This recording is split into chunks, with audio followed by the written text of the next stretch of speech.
আসসালামু আলাইকুম, সবাইকে শুভেচ্ছা জানাচ্ছি tech and tricks by Farzan Methia YouTube চ্যানেলে। আজকে লোক সাহিত্য সম্পর্কে আপনাদের বিশ্লেষণ করব এবং বিশেষ বিশেষ কিছু অংশ আপনাদের লোক সাহিত্য সম্পর্কে এখানে আলোকপাত করা হবে, যেগুলো হচ্ছে সচরাচর যে কোনো গভর্নমেন্ট জব বা যে কোনো চাকরির জন্য পরীক্ষার জন্য আসতে পারে।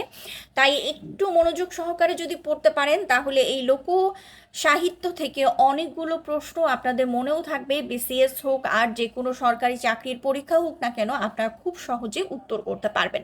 তো লোক সাহিত্য সম্পর্কে সাধারণ কিছু আলোকপাত এবং বিশেষ কিছু আলোকপাত আমি এখানে একসাথে তুলে ধরেছি, যেটা জানা আপনাদের জন্য খুবই জরুরি, এবং লোক সাহিত্য সম্পর্কে যে কোনো প্রশ্নে আসুক না কেন আপনারা সঠিকভাবেই উত্তরগুলো দিতে পারবেন।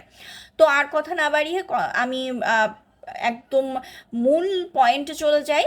লোকসাহিত্য বলতে বোঝায় জনসাধারণের মুখে মুখে প্রচলিত কথা, রূপকথা, উপকথা, ব্রতকথা ইত্যাদি, ধাঁধা, প্রবাদ, গীতিকা, লোকগীতি এবং ছড়া।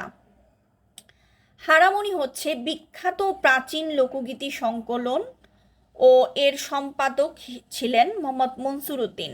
লোকগীতি বলতে বোঝায় লোকসমাজের মুখে মুখে যে গীতি চলে এসেছে এবং এতে কোনো কাহিনী থাকে না। বল্লাদ শব্দের অর্থ হচ্ছে গীতিকা। লোকসাহিত্য প্রাচীনতম নিদর্শন হচ্ছে ছড়া।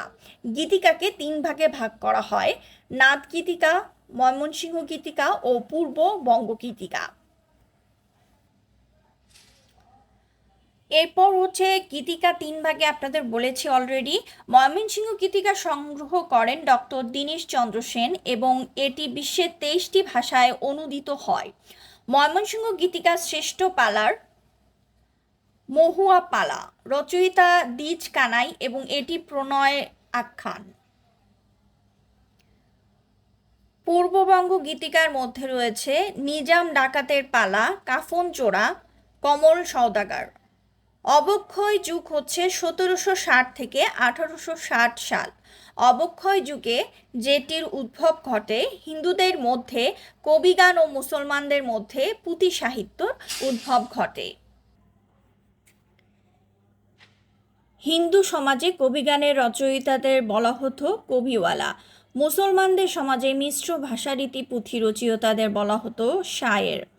কবিগানের আদিগুরু বলে পরিচিত গোজালা সুই।